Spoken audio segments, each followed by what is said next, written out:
IPL news continues. Jofra Archer. Jofra Archer. Yeah, have you heard of him, Robert? Oh, you look like you're a bit confused there with him. Jofra Archer. Jofra Archer. Well, I was confused. Come Jofra on. Archer injured. I'm just like, surely I'm not reading Jofra Archer. Oh, leave him alone. Don't give me that. You can say he's injury prone. So, he's made of paper. Joff, he's returned from the IPL basically. He was over there rehabbing. He's had a shoulder, an elbow injury even. Nearly. I got sort of the same right part of the body. I'm not a doctor. Hello, everybody. So he had an elbow surgery, elbow injury. He's been rehabbing that, but he's decided to get himself back to Sussex to rehabilitate fully. It's a sensible move, obviously, with what we've just spoke about with IPL and the C word. Hopefully, he'll be available soon for Sussex. We'd love to see him playing some county cricket before the New Zealand Test matches. It'll be interesting, but the way I've been considering all the performances, I hadn't really been expecting to see Jofra Archer in the Test side.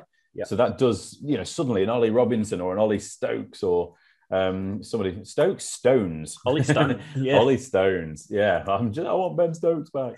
So you look at their performances and a few others I'm sure we'll talk about, and you think they've got a damn good chance of getting some playing time. But suddenly if Joff's back and fit, we'll see. It's all about workload at the moment. That was a big thing over the winter, wasn't it? Controlling the workload of these international players. So I'm sure they won't push Jofra Archer back too soon. But it would be great to see him play. And I'm sure I'll be flicking in between a Trent Bridge stream and whoever Sussex are playing if he is back.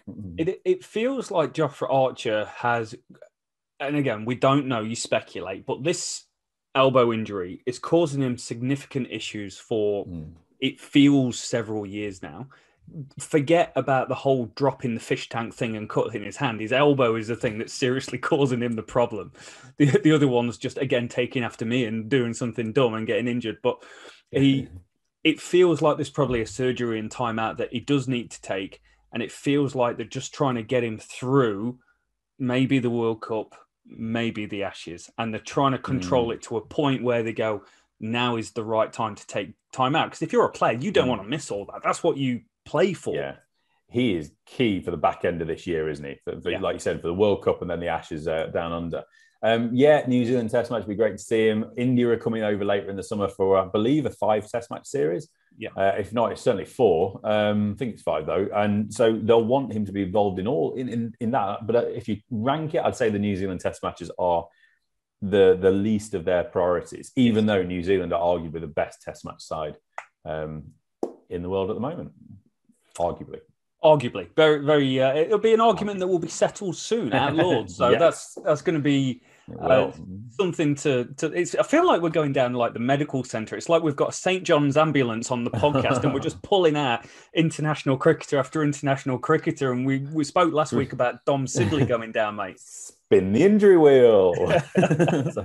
Broken finger, Dom Sibley. So he broke his So he played in the first round against Derbyshire, 29 and 0 not out. It's worth just mentioning that.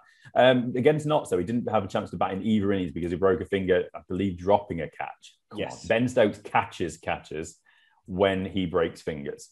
Just saying, Dom. All right, off a job. So Sibley, it's a really tough time for him. He's going to miss at least 2 rounds of the county championship. He's already missed 1, so he'll be missing the upcoming 4th round.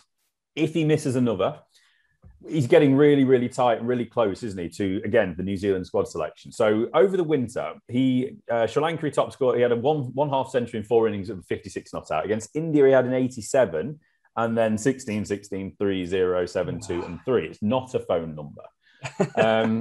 Last summer, one of the cricketers of the year, he got 120 against West Indies and he got 2 other 50s, in that series. So in 5 innings, he got 2 50s, 100 and 2 ducks. Yeah. So, openers are going to get ducks. You don't hold it too close to them. Pakistan didn't get across 50. And then in India and Sri Lanka, he's only had 2 scores. How much does he need to do? How much does he need to play to make sure he's opening? Because it's a huge, huge question mark at the top of that order at the minute. I'm starting to kind of scratch around and see what the options are. And there's some people making big runs. And if they continue to make big runs in the next week or 2, I don't know how he can get selected. No, it's... You make some good points for one of the top 5 cricketers of the year of 2020, and I've got some of his details here, but 8 of his last 12... Got his phone number? Yeah, it is. It's on the back of the toilet. Inside leg measurement. Oh. 8 of the last 12 test innings have been below 10. And that is not a good position to be in. But when you break down his statistics, you can see what's good and what's bad. His 3 years in Test cricket is bookended by averaging 14 and 17, and then with that golden summer averaging 47 last year, that makes him one of the 62 cricketers of the year. So you can see why that performance and everyone went, great, we've got an English opener that's going really good. But he averages 12 in New Zealand, 16 in India, 20 in Sri Lanka, and 36 in England. Averaged 54 in South Africa. So for me, there's still huge question marks whether he's the right guy to consistently go and do it. I think if I'm England, not Ed Smith, but one of the guys that matter these days, I think I'm looking at him going, I've seen enough of you in English conditions to know you can play this summer, as long as you've got some cricket behind you because you haven't scored runs in the winter. So if he can get back and play a couple of county games, any games, score some runs in some format, he's my guy because he did well last summer in English conditions. Okay. It took a long time to get to that decision. It wasn't easy. I think it's one of those, isn't it, where I think we'll speak about it at some point when we talk about bowlers as well, spinners, for example, or other question mark positions. Who else is forcing the case? Yeah. If there are 2 or 3 players, or even one player that's going out there that ticks the boxes for technique, temperament, and is scoring a lot of runs, big runs, then I don't see how you can go back to the same openers, the Rory Burns and Dom Sibley. Yeah. There's Crawley in that mix as well, 3. If we lock in Root at 4, you're probably going to play Crawley, you're probably going to play Pope, you're probably going to play Dan Lawrence, perhaps. Yeah. So you've nearly got your middle order sorted. So it's that opening, that top 3 of how you need to shuffle them around or shake it out. But Dom Sibley, if he hasn't got time to come back and score runs and somebody else is, he could be in a bit of bother. I wouldn't say he's on the scrap heap, but he needs to get back. He needs to score runs. Basically, what I'm trying to say is this broken finger could not have come at a worse time. Get out of slips, go and field somewhere a little bit safer. And go and score some runs, Dom. No, I agree with you, mate. It is a difficult one, and it does kind of fall down the middle. Whether you go with a guy that can score runs in England, but is out of form. He's seen weakness in India, particularly against left arm spin that doesn't spin. You've got New Zealand coming in with left armers that don't spin it, so that's going to be a problem. And India are here, and they're just going to bowl left arm spin with the new ball again, irrelevant of what happens. So irrelevant of the bowler. JJ Bumrah, left arm round.